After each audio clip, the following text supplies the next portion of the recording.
The DEA says he is responsible for more American deaths than any living criminal on Earth. Not a terrorist, not a warlord, a drug lord operating out of the mountains of Mexico. His cartel manufactured the fentanyl that killed your neighbor, your co-worker, the kid from your high school who never made it to 30. The United States loses over 70,000 people to fentanyl every year. Every year.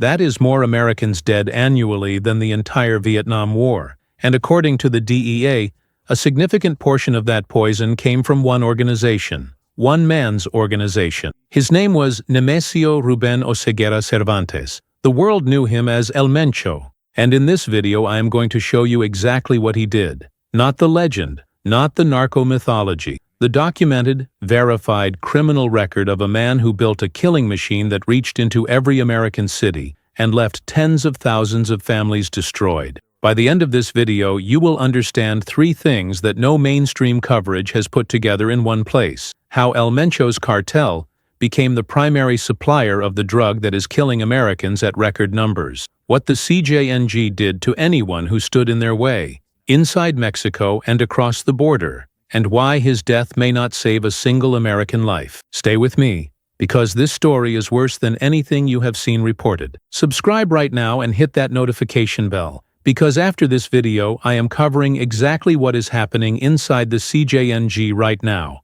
The succession battle between the commanders fighting for El Mencho's throne, who they are, and why the next 90 days could be the most violent period in the cartel's history. That video is coming this week, and if you are not subscribed, you will miss it. And comment below right now. Did you know before today that one cartel was responsible for a significant share of the fentanyl killing Americans?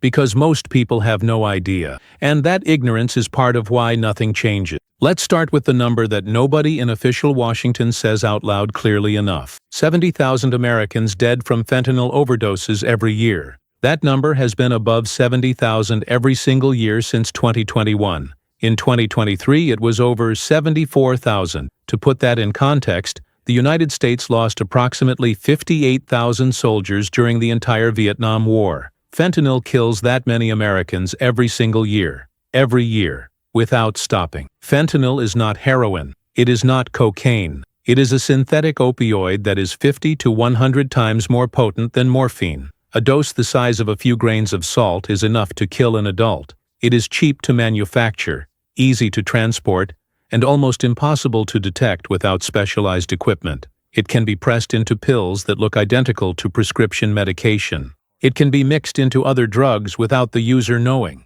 And the CJNG, El Mencho's cartel, became one of the primary organizations manufacturing and distributing it into the United States. The DEA's own reporting is explicit. The CJNG is among the most significant contributors to the fentanyl supply chain entering the United States. The precursor chemicals come primarily from China. They flow into Mexico, where CJNG laboratory networks, concentrated in Jalisco and Sinaloa, process them into finished fentanyl. From there, the product moves through border corridors into the United States, where it is distributed through networks that reach into virtually every American state. Former DEA Administrator Ann Milgram stated publicly that the CJNG and the Sinaloa cartel are the 2 organizations most responsible for the fentanyl that is killing Americans. 2 cartels, responsible for the majority of 70,000 deaths per year. El Mencho built one half of that machine. Comment below. 70,000 Americans per year.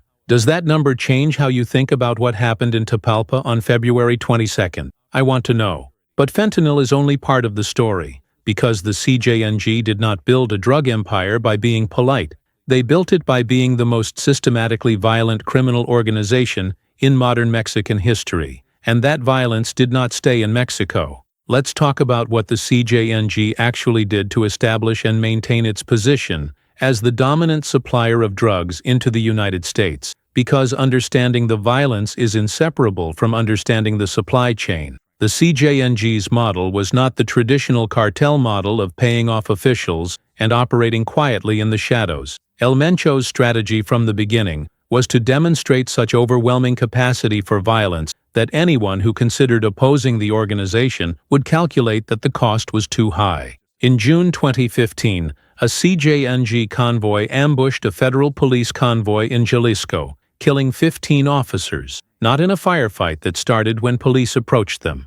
A deliberate ambush, a planned military-style operation against federal law enforcement designed to send a specific message. The Mexican federal government responded by deploying the military. The CJNG responded to that deployment by shooting down a military helicopter with a rocket launcher, killing the soldiers aboard. A cartel shot down a military helicopter with a rocket launcher in 2015 in Mexico. That same month, CJNG operatives set up roadblocks across Jalisco and set fire to vehicles and businesses across the state simultaneously, not in response to a specific operation against them, as a demonstration of power, as proof that they could shut down an entire Mexican state whenever they chose. This is the organization that was supplying drugs into the United States. This is the infrastructure that moved fentanyl across the border. Every distribution network in every American city that sold CJNG product was downstream from an organization capable of shooting down military helicopters.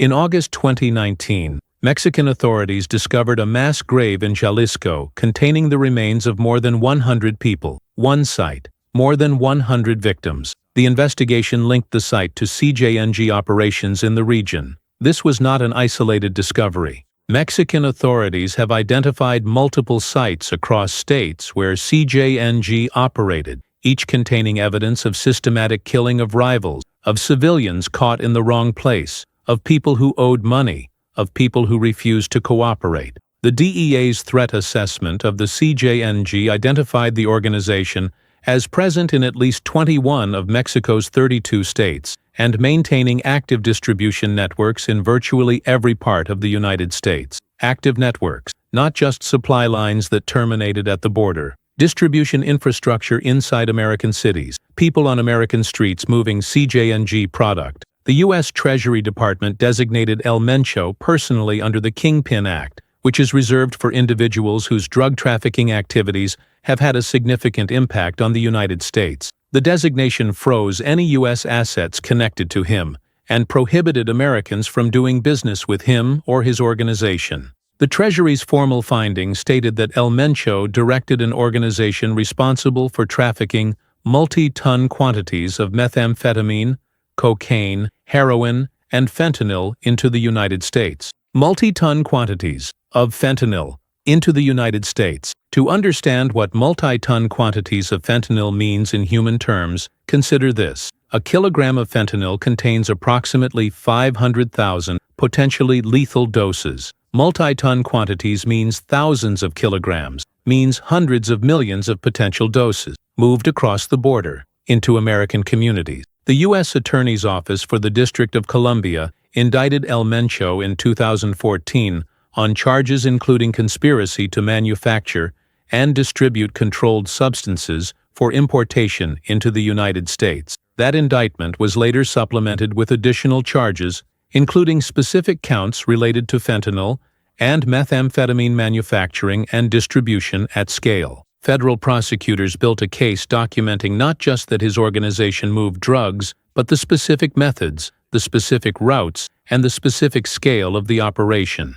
That scale did not stay abstract. It translated into specific communities, specific families, specific deaths. The DEA has documented CJNG distribution networks operating in cities including Chicago, New York, Los Angeles, Houston, Atlanta, and dozens of smaller American cities and towns, networks that moved product from the Mexican border into neighborhoods where it was sold to people who in many cases had no idea what they were taking. People who bought what they thought was a prescription painkiller and were taking fentanyl pressed into a pill that looked identical to the real medication. That is how most fentanyl overdose deaths happen. Not from people who sought out fentanyl specifically, from people who took something they believed was something else and died because the dose was wrong, or because their body had no tolerance for what they actually consumed. El Mencho's organization was a primary manufacturer and distributor of the substance that ended up in those pills. Comment below. If you lost someone to an overdose, you do not have to share details, but I want to acknowledge that for many people watching this is not an abstract policy discussion. This is personal, and the organization El Mencho built contributed to that reality. And if this video is giving you context you never had before, share it. Because most people watching the news right now have no idea what 70,000 deaths per year actually means, or where that fentanyl comes from. That is exactly why this channel exists. Now let's talk about what happened inside the United States specifically. Because the CJNG's reach was not limited to supply lines that stopped at the border. The DEA has documented multiple cases of CJNG-connected individuals operating inside the United States. Not Mexican nationals running operations from across the border. People inside American cities, on American soil, managing distribution networks, collecting money, enforcing debts. In 2020, the Department of Justice announced charges against more than 600 individuals connected to CJNG operations in the United States as part of a coordinated enforcement operation. 600 individuals across multiple American states, all connected to one organization, one man's organization. Those 600 people were not all senior cartel figures. Most were mid-level and low-level distributors, local dealers, people who had been recruited or coerced into moving product. But they were all part of a supply chain that traced back to laboratories in Jalisco and to the decisions made by Nemesio Ruben Oseguera Cervantes. The reach into American communities was also financial. The CJNG's money laundering operations extended into the United States through real estate, through cash-intensive businesses, through money service businesses that moved funds across the border. The Treasury Department has sanctioned multiple U.S.-based businesses and individuals for facilitating financial transactions on behalf of the CJNG.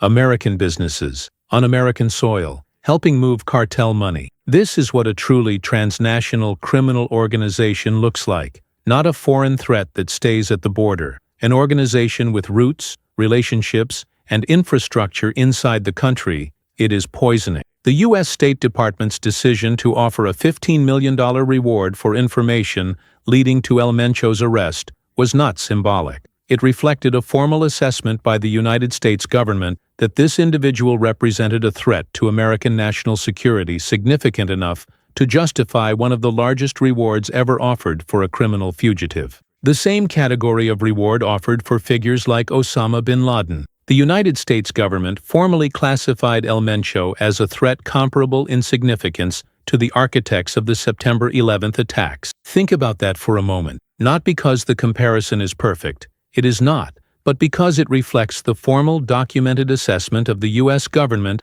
about the scale of harm this one man's organization was inflicting on American citizens. 70,000 Americans dead per year. Multi-ton quantities of fentanyl crossing the border. 600 arrests in a single enforcement operation. Distribution networks in dozens of American cities. Financial infrastructure inside American businesses. This is the documented record of what El Mencho built and what it did to the United States. And now he is dead. So the question that matters, the question that every American who has been affected by the fentanyl crisis deserves an honest answer to, is whether his death changes any of this. The honest answer is complicated, and anyone who tells you it is simple is not being straight with you. El Mencho is dead. The laboratories that manufactured fentanyl for his organization are not dead. The distribution networks inside American cities that moved his product are not dead. The financial infrastructure that laundered his money is not dead. The 90 semi-autonomous organizations that operated under the CJNG banner across 21 Mexican states are not dead. What is dead is the central organizing authority, the man who built the structure, the man whose personal authority held competing factions together and directed overall strategy. What replaces that authority is a competition, multiple senior commanders competing for control of an organization worth billions of dollars annually. That competition will produce violence inside Mexico. It will produce temporary disruption to supply chains as networks realign under new management. And eventually, historically, it will produce a new structure under new leadership that will continue moving product into the United States because the demand that makes the product profitable has not changed. The DEA knows this. The State Department knows this. Every serious analyst of Mexican organized crime knows this. El Mencho's death is a genuine operational achievement. Finding him was difficult. The operation that ended his life was dangerous and well executed. The people who carried it out took real risks, and some were wounded. But the fentanyl crisis is not a crisis caused by one man. It is a crisis caused by demand, by poverty, by addiction, by a healthcare system that created an opioid epidemic and left millions of Americans with dependencies that synthetic drugs now fill, by a border that moves millions of people and vehicles every day and cannot be made impermeable to substances measured in grams. El Mencho is dead. The machine he built is still running. And until the demand that makes that machine profitable disappears, someone will always be willing to run it. Comment below. Do you think El Mencho's death will reduce the fentanyl crisis in the United States? Or does the machine keep running regardless of who is in charge? I read every single comment and I respond. And if you are not subscribed yet, do it right now. Because the next video on this channel covers the 4 commanders fighting for El Mencho's throne right now, who they are, what makes each of them dangerous, and which one the DEA is most afraid of. That is the video that explains what happens next, and it is coming this week. 70,000 Americans per year. That number existed before El Mencho. It existed while El Mencho ran his organization. The question that matters now is whether it changes after him. I'll see you in the next one.